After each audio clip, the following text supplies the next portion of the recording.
Ready 1 2 3 start. ದಾವ ಸಮನ್ಸುಗಳನ್ನು ಹೊರಡಿಸಿದ ನಂತರ ಪ್ರತಿವಾದಿಗಳು ತಮ್ಮ ನ್ಯಾಯವಾದಿಗಳ ಮುಖಾಂತರ ಹಾಜರಾಗಿ ಲಿಖಿತ ಹೇಳಿಕೆಗಳನ್ನು ದಾಖಲಿಸಿರುವರು. 1ನೇ ಪ್ರತಿವಾದಿ ಮೆಸ್ಕಾಂ ವಿದ್ಯುಚ್ಛಕ್ತಿ ಪ್ರಾಧಿಕಾರವು ವಾದಿಯ ವಾದಾಂಶವನ್ನು ನಿರಾಕರಿಸಿದೆ.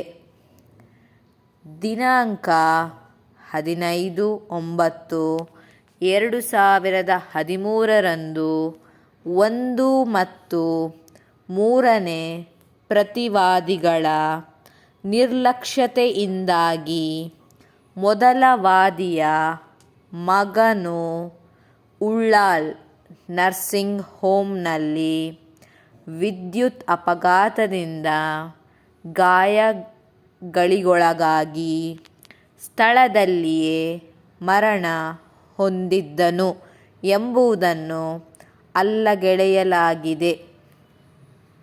ಉಳ್ಳಾಲ ನರ್ಸಿಂಗ್ ಹೋಮ್ನಿಂದ 1.2 ಮೀಟರಿನಷ್ಟು ದೂರದಲ್ಲಿ ವಿದ್ಯುತ್ ತಂತಿಗಳನ್ನು ಎಳೆಯಲಾಗಿತ್ತು.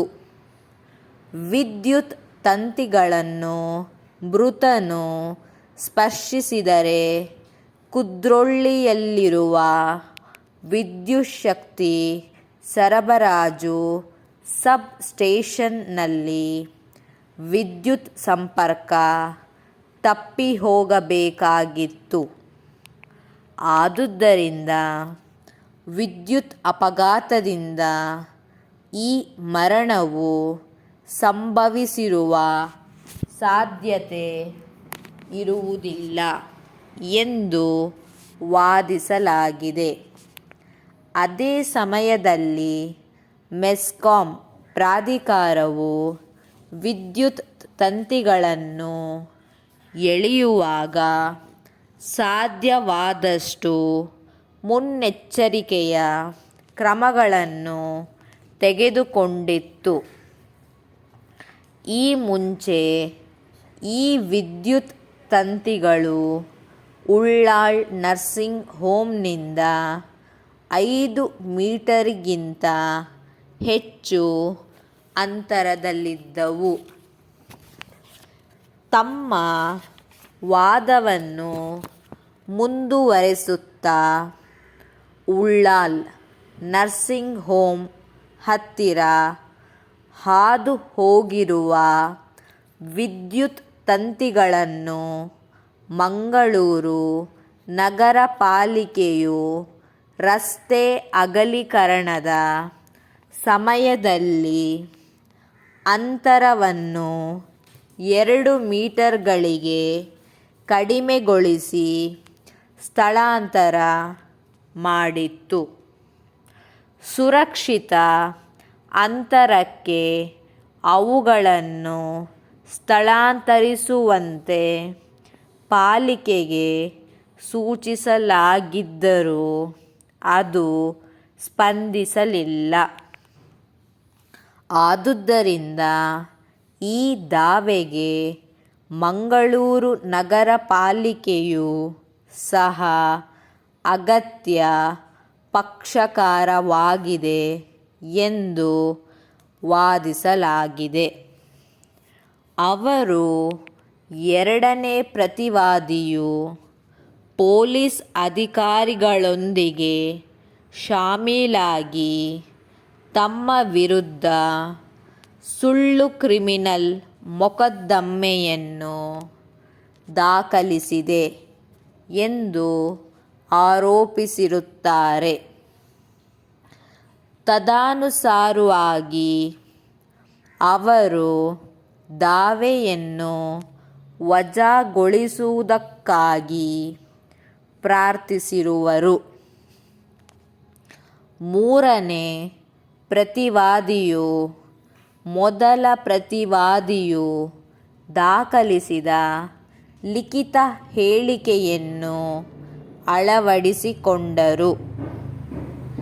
ಎರಡನೇ ಪ್ರತಿವಾದಿಯಾದ ಉಳ್ಳಾಳ್ ನರ್ಸಿಂಗ್ ಹೋಮ್ ಪ್ರತ್ಯಕ್ಷ ಲಿಖಿತ ಹೇಳಿಕೆಯನ್ನು ದಾಖಲಿಸಿ ವಾದಿಯ ವಾದಾಂಶಗಳನ್ನು ನಿರಾಕರಿಸಿದೆ. ಅವರು ವಿದ್ಯುತ್ ಅಪಘಾತದಿಂದ ಮರಣ ಸಂಭವಿಸಿತೆಂಬುದನ್ನು ನಿರಾಕರಿಸಿರುತ್ತಾರೆ. ಅವರು ತಮ್ಮ ಕಡೆಯಿಂದ ಯಾವುದೇ ರೀತಿಯ ನಿರ್ಲಕ್ಷ್ಯತೆಯಾಗಲಿ ಮತ್ತು ಸುರಕ್ಷತೆಯಲ್ಲಿ ಯಾವುದೇ ನ್ಯೂನತೆಯಾಗಲಿ ಇರುವುದಿಲ್ಲವಾದ್ದರಿಂದ ನಷ್ಟವನ್ನು ಸಂದಾಯ ಮಾಡುವುದಕ್ಕೆ ನಾವು ಬದ್ಧರಲ್ಲ ಎಂದು ನಿರ್ದಿಷ್ಟವಾಗಿ ವಾದಿಸಿರುತ್ತಾರೆ. ತದನುಸಾರವಾಗಿ ಅವರು ಈ ದಾವೆಯನ್ನು ವಜಾ ಮಾಡಬೇಕೆಂದು ಪ್ರಾರ್ಥಿಸಿರುವರು. ಪಕ್ಷಕಾರರ ನಡುವೆ ನಡೆದ ವಾದ ಪ್ರತಿವಾದಿಗಳ ಆಧಾರದ ಮೇಲೆ ಅಧಿವಿಚಾರಣಾ ನ್ಯಾಯಾಲಯವು ಈ ಮುಂದಿನ ವಿವಾದಾಂಶಗಳನ್ನು ರೂಪಿಸಿತು. ಫಸ್ಟ್ ಒನ್, ಪ್ರತಿವಾದಿಗಳು ಮತ್ತು ಅವರ ಸಿಬ್ಬಂದಿಗಳ ನಿರ್ಲಕ್ಷ್ಯತೆಯಿಂದಾಗ ಒಂದನೇ ವಾದಿಯ ಮಗನು ಉಳ್ಳಾಳ್ ನರ್ಸಿಂಗ್ ಹೋಮ್ನಲ್ಲಿ ದಿನಾಂಕ 15/9/2013 ವಿದ್ಯುತ್ ಅಪಘಾತಕ್ಕೆ ಒಳಗಾಗಿ ಸ್ಥಳದಲ್ಲಿಯೇ ಮೃತಪಟ್ಟಿರುತ್ತಾನೆಂಬುದನ್ನು ವಾದಿಗಳು ರುಜುವಾತುಪಡಿಸಿರುವರೆ. ಸೆಕೆಂಡ್ ಒನ್, ಪ್ರತಿವಾದಿಗಳ ಕಡೆಯಿಂದಾದ ಲೋಪದೋಷಗಳಿಂದಾಗಿ ತೆಗೆದುಹಾಕಲಾದ ಮತ್ತು ಸೇರಿಸಿದ ಮತ್ತು ಪ್ರತಿವಾದಿಗಳ ಕಡೆಯಿಂದಾದ ನಿರ್ಲಕ್ಷ್ಯತೆಯಿಂದಾಗಿ ವಾದಿಗಳು ನೋವು, ಸಂಕಟ ಮತ್ತು ಅಮೂಲ್ಯ ಜೀವವನ್ನು ಕಳೆದುಕೊಂಡು ನೋವಿಗೆ ಗುರಿಯಾದರು ಎಂಬುದನ್ನು ವಾದಿಗಳು ರುಜುವಾತುಪಡಿಸಿರುವರೆ. ಥರ್ಡ್ ಒನ್, ಎರಡನೇ ಪ್ರತಿವಾದಿಯ ನಿರ್ಲಕ್ಷ್ಯತೆಯ ಕೃತ್ಯದ ಕಾರಣದಿಂದ ಈ ದುರ್ಘಟನೆ ಸಂಭವಿಸಿದೆ ಎಂದು ಒಂದನೇ ಪ್ರತಿವಾದಿಯು ರುಜುವಾತುಪಡಿಸಿರುವರೆ. ಫೋರ್ತ್ ಒನ್, ಅವಶ್ಯ ಪಕ್ಷಕಾರರನ್ನು ಸೇರಿಸಿರುವುದಕ್ಕಾಗಿ ದಾವೆಯು ದೋಷಪೂರಿತವಾಗಿದೆಯೇ.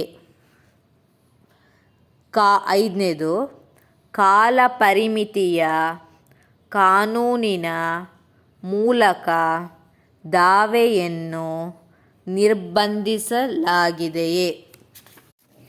ಆರನೇದು, ವಾದಿಯು ಕ್ಲೇಮು ಮಾಡಿರುವಂತೆ ನಷ್ಟ ಪರಿಹಾರಕ್ಕಾಗಿ ಹಕ್ಕುಳ್ಳವನಾಗಿರುವನೇ. ಏಳನೇದು, ಆದೇಶವೇನು ಮತ್ತು ಡಿಕ್ರಿ ಯಾವುದು. ತಮ್ಮ ವಾದಕ್ಕೆ ಪೂರಕವಾಗಿ ಮೊದಲನೆಯ ವಾದಿಯು ಸ್ವತಃ PW1 ಆಗಿ ವಿಚಾರಣೆಗೊಳಪಟ್ಟಿರುತ್ತಾರೆ ಮತ್ತು ಒಬ್ಬ ಸಾಕ್ಷಿದಾರರನ್ನು PW2 ಆಗಿ ವಿಚಾರಣೆ ಮಾಡಿ ನಿಶಾನೆ P1 ರಿಂದ ನಿಶಾನೆ P23 ಎಂದು ಗುರುತು ಮಾಡಲಾಗಿದ್ದ 23 ದಸ್ತಾವೇಜುಗಳನ್ನು ಹಾಜರುಪಡಿಸಲಾಗಿದೆ. ಪ್ರತಿವಾದಿಗಳ ಪರವಾಗಿ ಮೆಸ್ಕಾಂನ ಸಹಾಯಕ ಇಂಜಿನಿಯರ್ ಅವರನ್ನು DW1 ಆಗಿ ವಿಚಾರಣೆ ಮಾಡಲಾಗಿದೆ ಮತ್ತು ನಿಶಾನೆ D1 ಮತ್ತು D2 ಎಂದು ಗುರುತು ಮಾಡಲಾದ 2 ದಸ್ತಾವೇಜುಗಳನ್ನು ಹಾಜರುಪಡಿಸಲಾಗಿದೆ. ಪ್ರಕರಣವನ್ನು ಅಧಿವಿಚಾರಣೆ ಮಾಡಿದ ತರುವಾಯ ದಾವೆಯು ಭಾಗಶಃ ಡಿಕ್ರಿಯಾಗಿದೆ ಮತ್ತು 1 ರಿಂದ 5ನೇ ಪ್ರತಿವಾದಿಗಳಿಂದ ದಾವೆಯು ದಾಖಲಾದ ದಿನಾಂಕದಿಂದ ಸಂದಾಯವಾಗುವವರೆಗೆ ಶೇಕಡಾ 9 ಬಡ್ಡಿದರದೊಂದಿಗೆ 18,70,000 ರೂಪಾಯಿಗಳು ಮಾತ್ರ ನಷ್ಟ ಪರಿಹಾರವನ್ನು ಸಂದಾಯ ಮಾಡಲು ತೀರ್ಪು ನೀಡಲಾಗಿತ್ತು. ಈ ತೀರ್ಪು ಮತ್ತು ಡಿಕ್ರಿಯಿಂದ ಬಾಧಿತರಾದ 2, 4 ಮತ್ತು 5ನೇ ಪ್ರತಿವಾದಿಗಳು ಸಿವಿಲ್ ಪ್ರಕ್ರಿಯೆ ಸಂಹಿತೆ 96ನೇ ಪ್ರಕರಣದ ಅಡಿಯಲ್ಲಿ ನಿಯತ ಮೊದಲ ಅಪೀಲನ್ನು ದಾಖಲಿಸಿರುತ್ತಾರೆ. ಅಪೀಲುದಾರರ ಪರ ಶ್ರೀ ಇಸ್ಮಾಯಿಲ್ ಎಂ. ಮುಸಬ್ಬರವರು ಅಧಿವಿಚಾರಣಾ ನ್ಯಾಯಾಲಯದ ತೀರ್ಪು ಮತ್ತು ಡಿಕ್ರಿಯು ಕಾನೂನಿಗೆ ದಾಖಲೆಯಲ್ಲಿರುವ ಸಾಕ್ಷ್ಯಕ್ಕೆ ಮತ್ತು ಮೊಕದ್ದಮೆ ಸಂಭಾವ್ಯತೆಗೆ ಪ್ರತಿಕೂಲವಾಗಿದೆ ಎಂದು ನಿವೇದಿಸಿರುವರು.